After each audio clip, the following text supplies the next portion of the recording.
US President Joe Biden tests positive for COVID-19. According to the White House, he is suffering mild symptoms. Further, the White House has said that the president has been vaccinated and boosted.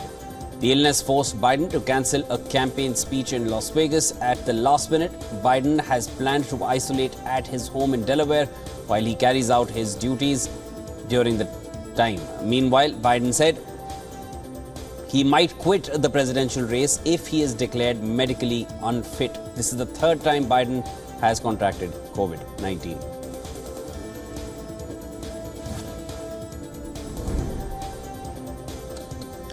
After US President Joe Biden tested positive for COVID-19, supporters of Republican presidential nominee Donald Trump were skeptic on the news. The news spread quickly to the RNC at Milwaukee, where supporters called the news fake and some calling it as an excuse on part of Biden. Republican delegates said that his diagnosis will change the campaign trail for either party.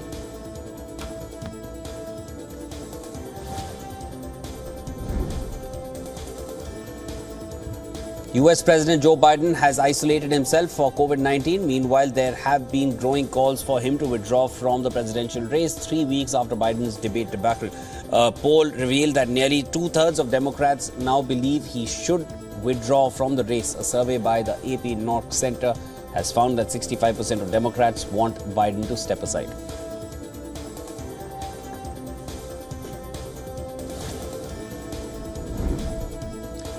The third day of the Republican National Convention kicked off with the speech of Donald Trump's vice presidential running mate, U.S. Senator J.D. Vance. Day 3 of the convention was on national security and foreign policy. In his speech, Vance said that the U.S. will take a tough stance on China if the Trump administration is elected to power. The VP nominee called China the biggest threat facing the United States. Vance also used the stage to address his past critique of Trump. He said disagreement makes them stronger and added that the country needed Trump.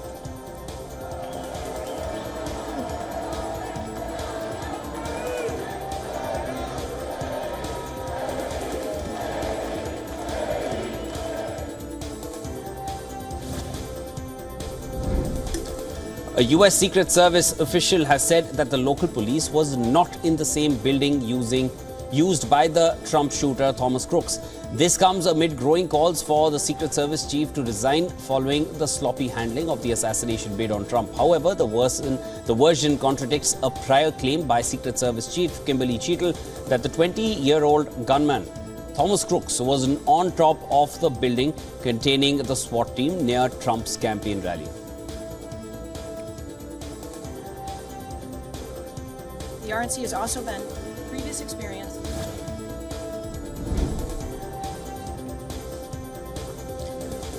Iran has rejected U.S. reports of involvement in a plot to kill former U.S. President Donald Trump. Foreign Ministry spokesman Nasser Kanani said that Iran is determined to pursue legal action against Trump for his direct role in the crime of assassinating martyr General Qasem Soleimani, quote-unquote. Back in December, a Tehran court had ordered the U.S. government to pay nearly $50 billion in damages for assassinating Soleimani. Soleimani was killed in Baghdad in 2020 under Trump administration. Iran refers to him as a martyr.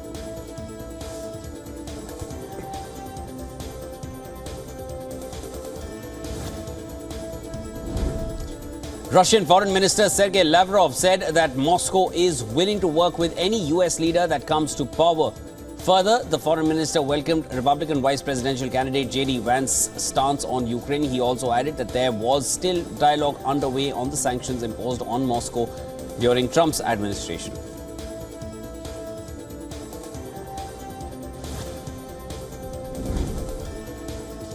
Nepali Prime Minister KP Sharma Oli is set to undergo a floor test on 21st of July. The new Prime Minister, who has 78 seats with the UML, will have to gain the confidence of 88 Nepali Congress MPs to secure a majority of 166 seats. The UML can also push its tally to 177 if it gets 11 seats from smaller parties, securing two-thirds majority. According to the Constitution, a Prime Minister must receive a vote of confidence from Parliament within 30 days of appointment.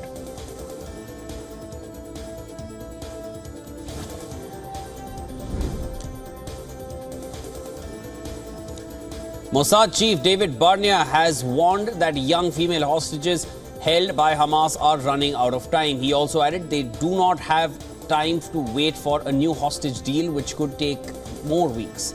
Intelligence Minister Gila Gamliel cited concerns that the female hostages may have been raped in captivity. Meanwhile, Israel's Knesset voted overwhelmingly to pass a resolution rejecting the establishment of a Palestinian state. The resolution was co-sponsored by Netanyahu's coalition as well as right-wing parties from the opposition.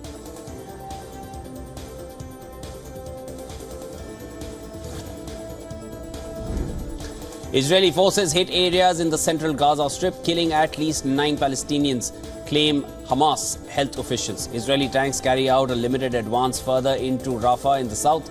Meanwhile, the US military's mission to bring desperately needed aid into Gaza via a temporary pier ends with deliveries shifting to an Israeli port.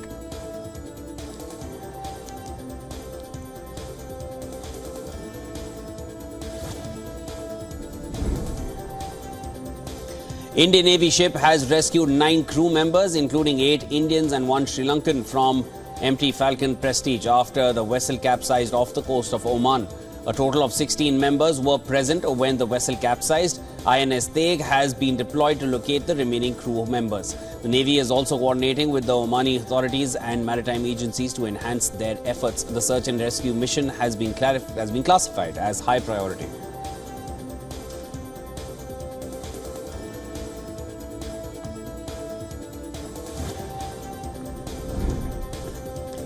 "16 people killed in a fire at a department store in China's southwest Sichuan province.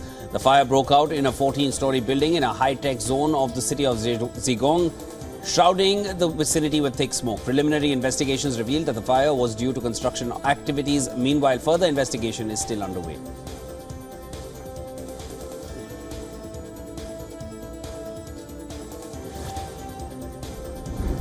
In a tragic incident, 6 children in Gujarat's Aravalli district are suspected to have succumbed to the Chandipura virus in the last 5 days. The total number of suspected cases has now risen to 12. The state's health minister said 5 out of the 6 deaths are from the civil hospital in Himmatnagar in Sabarkant district. All 12 samples, including 8 from Sabarkant, have been sent to Pune's National Institute of Virology for confirmation.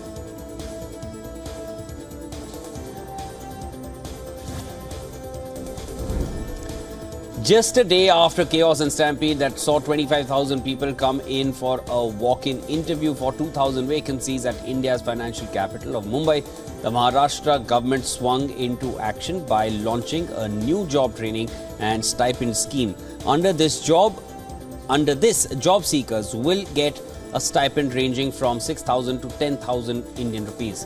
The stipend would be given along with their on-the-job training in the industry.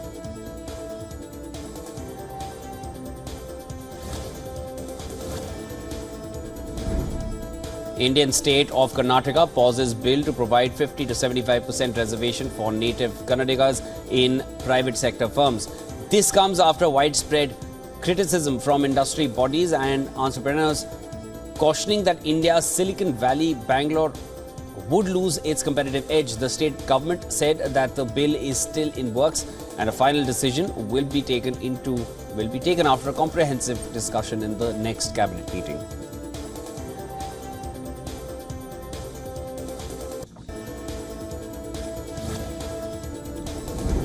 Bangladesh Prime Minister Sheikh Hasina has vowed to punish those responsible for killing 6 people in student protests over civil service job rules.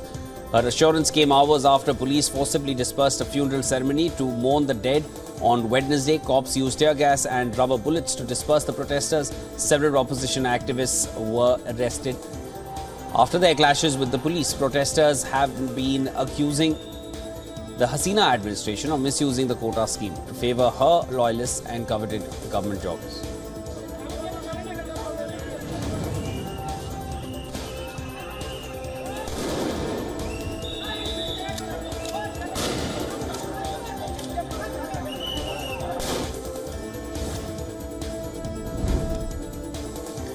Security forces and terrorists were engaged in a gunfight in India's Jammu and Kashmir.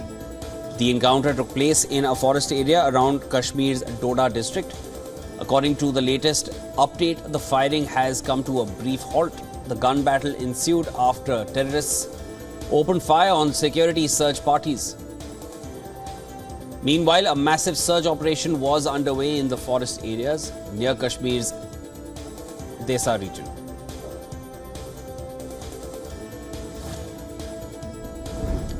Helicopters were seen dousing wildfires in North Macedonia's mountainous southern region. North Macedonia earlier declared state of emergency amid forest fires across the country. The country has deployed firefighting equipment from Serbia, Croatia, Slovenia and Turkey to combat wildfires. World Bank has warned Western Balkan economies to invest $37 billion in the next 10 years to fight the effects of climate change.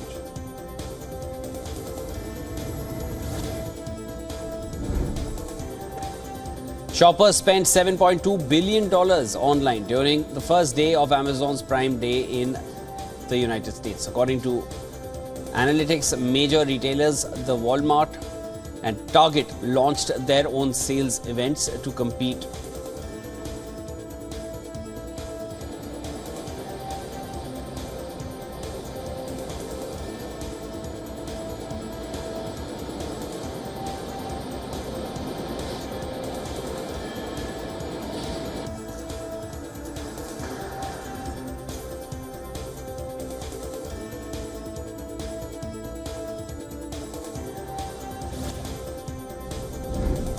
Luxury brands Armani and Dior are facing scrutiny in Italy after prosecutors uncovered labor exploitation at their supplies.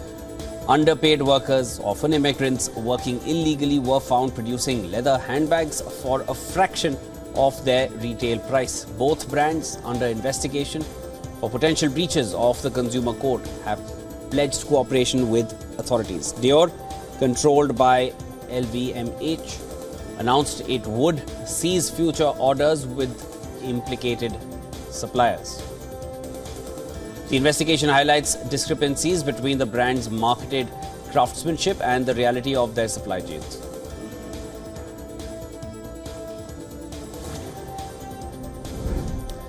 Athletic wear giant Adidas and fashion house Thom Browne are embroiled in a global dispute over trademarked striped designs. Thom Browne, known for its 4-bar stripe pattern, initiated legal action in London to challenge Adidas trademarks featuring its iconic 3-stripe motif. The lawsuit alleges Adidas seeks a monopoly on striped clothing designs, claiming it restricts creative freedom in fashion. Adidas in turn countersues Thom Browne for alleged trademark infringement, accusing it of exploiting Adidas' brand reputation.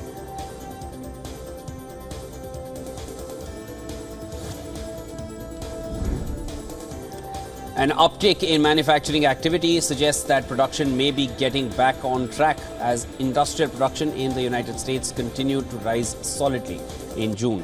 Factory output marked the biggest back-to-back gains since 2021 last month. Rising input prices and browning costs have limited investment, making it difficult for the manufacturing sector, which makes up 3/4 of industrial production.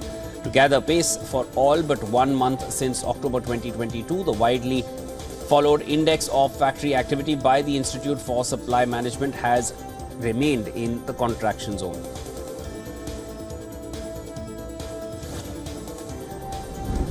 An ex-employee of Goldman Sachs Group will serve a 28-month prison sentence after confessing to sharing confidential information with friends and family while being employed at the financial firm and Blackstone.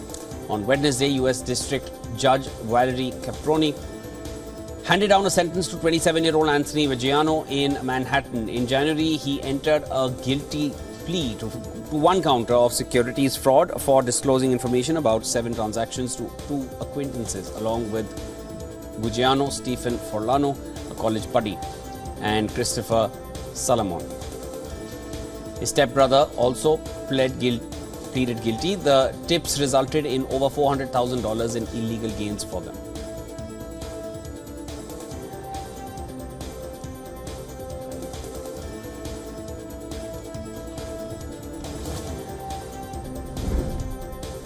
The first generation Apple desktop computer is all set to go under the hammer at the Christie's in New York. The computer was taken from Steve Jobs' desk after he left Apple in 1976. It currently belongs to Paul Allen, co-founder of Microsoft. Apple I is one of the tech industry's greatest pieces of history. Computers before Apple I were as big as a room. Apple I was the first personal desktop computer. The desktop is expected to fetch somewhere around $500,000 to $800,000.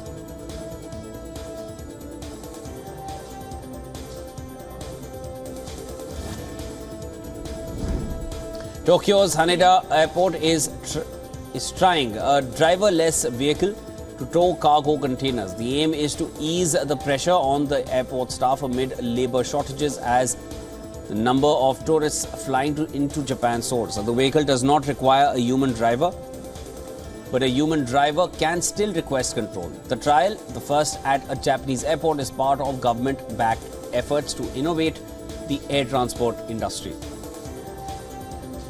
Driverless vehicle will be fully operational by the end of next year.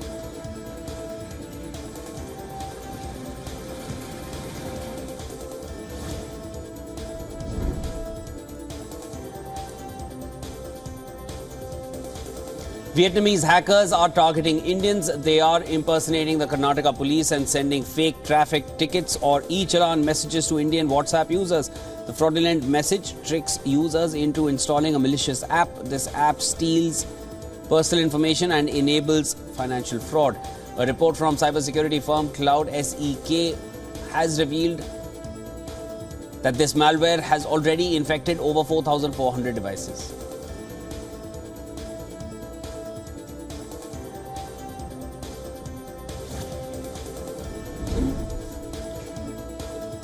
Scientists from University College London and the European Synchrotron Radiation Facility have developed a new technology that shows detailed 3D images of the heart.